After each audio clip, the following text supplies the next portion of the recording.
नमस्कार दोस्तों, मैं मुकेश जाट, आपका मैथ्स टीचर, एक बार फिर MGCI के YouTube चैनल पर आपका स्वागत करता हूं। हम लोगों ने समांतर श्रेणी कंप्लीट करने के बाद गुणोत्तर श्रेणी मतलब GP जो हमारा चैप्टर है उसके 3 वीडियो लेक्चर कंप्लीट कर लिए हैं। पहले वीडियो लेक्चर में हमने जनरल टर्म को डिस्कस किया था, है ना, और उसके बाद के वीडियो लेक्चर में कंटिन्यू करते करते और हम लोग सम ऑफ एन टर्म पे पहुंच गए हैं। आज हम अपने 4th वीडियो लेक्चर में सम के ही 2 फार्मूले को डिस्कशन करेंगे। दोनों के अलग अलग केस है, दोनों के ऊपर कुछ एग्जाम्पल्स भी देखेंगे। आइए हम लोग अपना वीडियो लेक्चर स्टार्ट करें। चलिए, तो सबसे पहले जो हम फार्मूला डिस्कशन करने वाले हैं जीपी का, जीपी के एन पदों का योग मतलब सम ऑफ एन टर्म्स हम डिस्कस करने वाले हैं। बट किस केस में डिस्कस करेंगे? जबकि अंतिम पद शामिल हो, मतलब क्वेश्चन में जो हमारा लास्ट टर्म है वो इन्वॉल्व रहेगा। ये एक अलग कंडीशन हो गई। कल जो फार्मूला डिस्कस किया था वहाँ क्या केस था? वहाँ अंतिम पद मतलब एल के बारे में कोई बातचीत नहीं थी। अब हम जानते हैं बातचीत होने के 2 रीज़न हो सकते हैं, या तो क्वेश्चन में वो एल देगा या एल हमसे पूछेगा। आओ समझते हैं। तो इस केस में जो फार्मूला है वो क्या है? एस एन बराबर L R minus A upon R minus 1। आपको यहाँ 2 फार्मूले दिखाई दे रहे होंगे और दोनों लगभग एक जैसे हैं। छोटा सा फर्क है, यहाँ एल आर और आर जो है पहले और प्लस में है, जबकि यहाँ ये वाला हिस्सा उठकर बाद में आ गया और जो बाद में था वो पहले आ गया। तो रीज़न आपको पता है कि इनमें से इन दोनों में से कौन सा फार्मूला हम यूज़ करेंगे, उसका डिसीजन तभी हो पाएगा जब हम आर की वैल्यू पता करेंगे, रेशो, कॉमन रेशो पता करेंगे। यदि आर आया 1 से बड़ा तो आपको आर को पहले और प्लस में लिखना है, छोटा आया तो बाद में और माइनस में, जो कि कंसेप्ट अपने माइंड में है कि बड़ा मतलब पहले और प्लस, छोटा मतलब बाद में और माइनस। ये हमारा एक फार्मूला होगा। लेकिन हम लोगों ने समांतर श्रेणी एपीपी पढ़ा, वहाँ भी इस तरह की डिस्कस हुई थी कि जब हम एसएन का एल वाला केस लेते हैं तब हमको एसएन वाले फार्मूले की भी ज़रूरत लगती है, साथ में एल का जो नॉर्मल फार्मूला है, स्टैंडर्ड जो फार्मूला है हमारा, जनरल टर्म जिसको अपन बोल सकते हैं, उसकी भी ज़रूरत हमको लगती है। वो क्या है? एल बराबर a into r to the power n minus 1। मतलब एसएन के एल वाले केस में एसएन वाला फार्मूला भी लगेगा और जनरल वाला फार्मूला भी लगेगा। दोनों ही तरह के फार्मूले 99% केस में लगते ही हैं। अब इनका कैसे यूज़ करेंगे उसके लिए हम आगे क्वेश्चन देखेंगे। तो ये पहला फार्मूला हुआ एसएन का किस केस में? जबकि एल मतलब लास्ट टर्म के बारे में कुछ ना कुछ बातचीत होगी, या तो वो देगा या वो पूछेगा। अब एक और फार्मूला हमारा गुणोत्तर श्रेणी के अनंत पदों का योग। अनंत इट मीन्स इनफाइनाइट, है ना, sum of infinite term in a GP, ये इंग्लिश इसका। तो S infinite equals to a upon 1 minus r. S अनंत बराबर ए बटे 1 माइनस आर। वैसे आप यहाँ देख के ही बता सकते हैं 1 माइनस आर, आर माइनस में है, इट मीन्स आर का जो मान है वो 1 से कम है। एक इम्पोर्टेंट और ट्रिकी क्वेश्चन इसके ऊपर बन सकता है। मतलब कभी भी अनंत या इनफाइनाइट जीपी की बात करें और आपको ऑप्शन देवेगा आप इस इनफाइनाइट जीपी में फलानी चीज़ पता कीजिए, तो लॉजिकली चलोगे तो आपको इसका बेनिफिट मिलेगा। सबसे पहले तो आपको ये देखना चाहिए जितने भी ऑप्शन दिए हैं उनमें से ऐसे कितने ऑप्शन है, ऐसी कितनी जीपी गुणोत्तर श्रेणी है जिसमें आर का मान 1 से ज़्यादा है। यदि किसी गुणोत्तर श्रेणी में आर का मान 1 से ज़्यादा है तो वो ऑप्शन तो हमारा ऐसे ही बाहर हो जाएगा, क्योंकि अनंत गुणोत्तर श्रेणी की स्पष्ट पहचान है कि उसके आर का मान 1 से कम होता है और माइनस 1 से ज़्यादा। तो हम इसको एज ए ट्रिक भी यूज़ कर सकते हैं। कभी भी क्वेश्चन आए अनंत जीपी का, इनफाइनाइट जीपी का क्वेश्चन आए, तो सबसे पहले तो ऑप्शन में आप ये देख लेना किस ऑप्शन में आर का मान 1 से ज़्यादा, जिसका ज़्यादा उसको बाहर कर देना।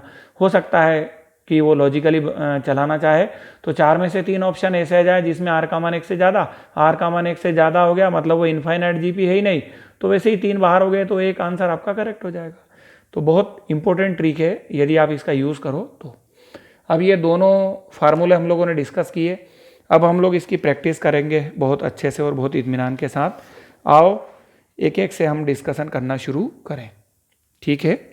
अच्छे से आप लोग समझते जाएं इसको। अब चलिए दोस्तों, अब हम जो है, जो हमारा पहला फार्मूला था लास्ट टर्म जब दिया हो उस वाले केस की बात करें। यदि किसी जीपी का अंतिम पद 64 हो सर्वानुपात 2, पदों का योगफल 127 हो, तब पदों की संख्या ज्ञात कीजिए, है ना। मतलब इंग्लिश में बोलें कि in a GP last term दिया है दैट इज 64, कॉमन रेशियो दिया that is 2, sum of N terms it means S N दिया है that is 127, and what is to find out, then find the number of term. मतलब हमको N पता करना है। तो बताइए सबसे पहले अंतिम पद मतलब लास्ट टर्म कितना दिया, 64 दिया। इसके बाद में आपको इन्होंने सर्वानुपात या कॉमन रेशियो कितना दिया, 2 दिया। फिर पदों का योग sum of N terms S n कितना दिया, 127 दिया। और हमसे क्या पूछा, नंबर ऑफ टर्म्स पदों की संख्या दैट मीन्स एन। यहाँ मैंने टिक लगाए, आप ध्यान देना इन चीज़ों के ऊपर। कभी भी फार्मूला का सिलेक्शन करते हैं तो जनरल टर्म में टी एन को फोकस करते हैं, और योग या सम वाले केस में सबसे पहले एस एन को फोकस करते हैं।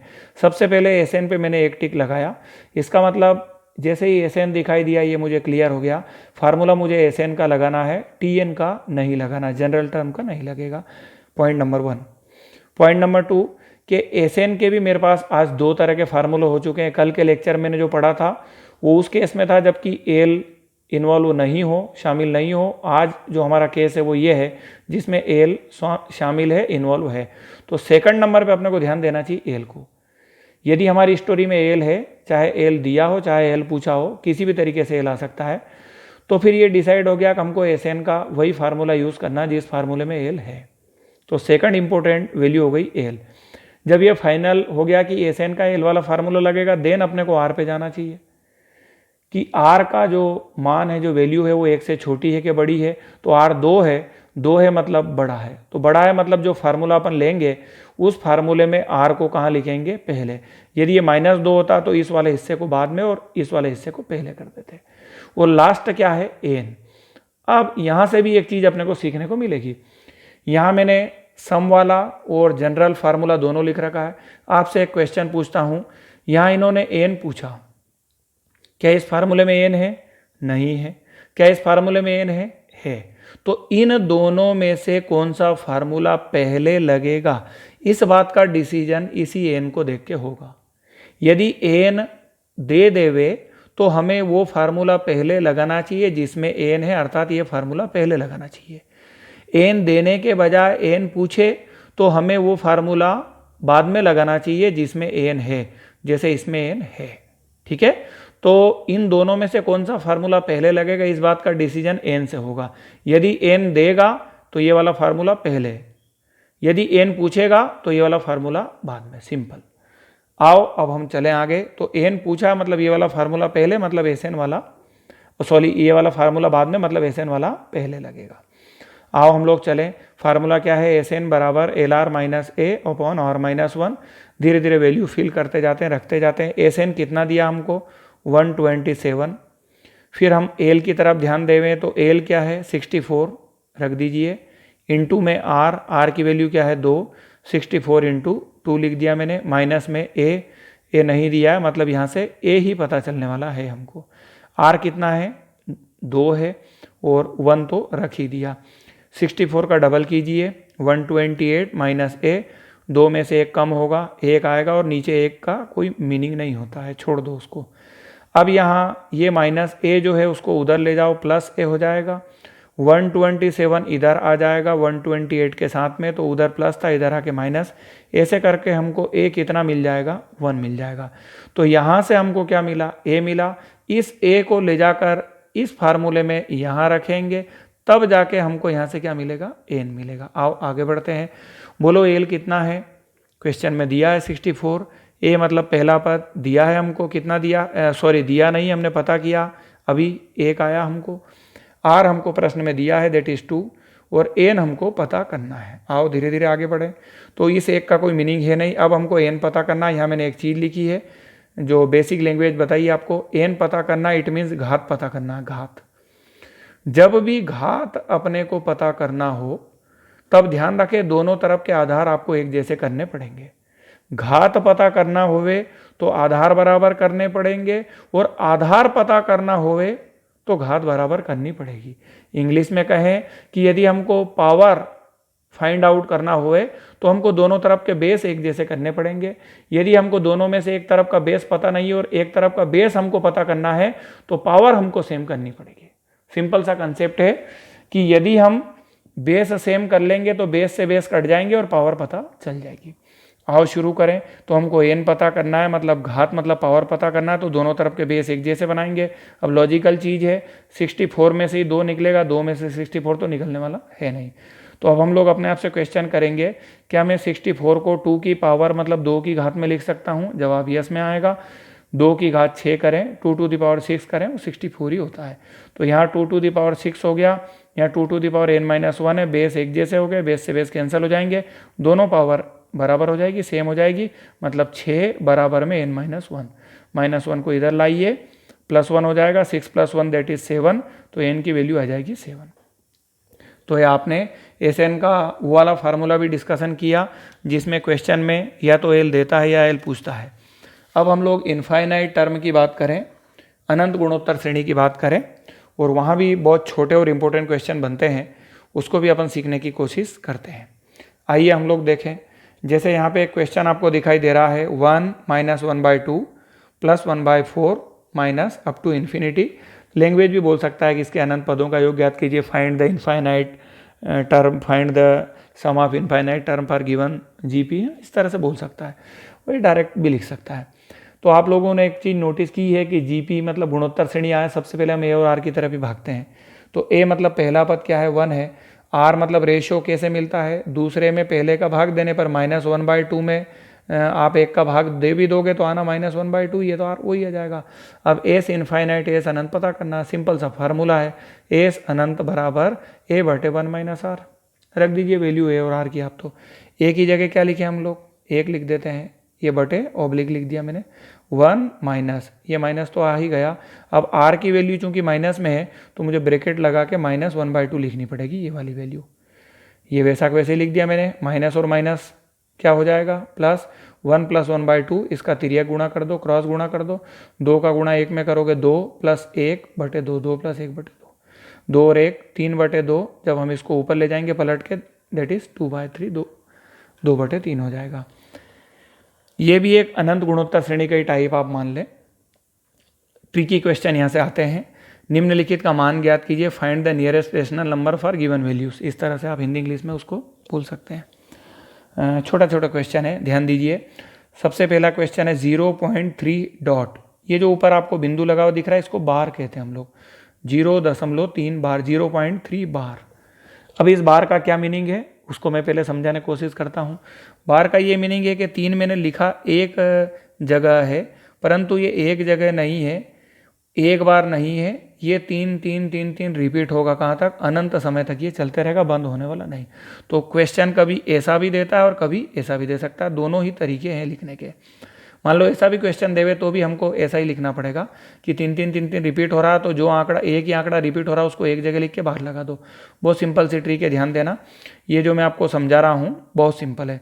आप ये दशमलव से पहले क्या है उसको अभी छोड़ दो, उसको अपन पूर्णांक या इंटीजर बोलते हैं, बाद वाले को अपूर्णांक या फ्रैक्शन बोलते हैं, उसकी चर्चा मैं आगे करता हूँ। तो आप 3 बार को मैं समझा रहा हूँ आपको।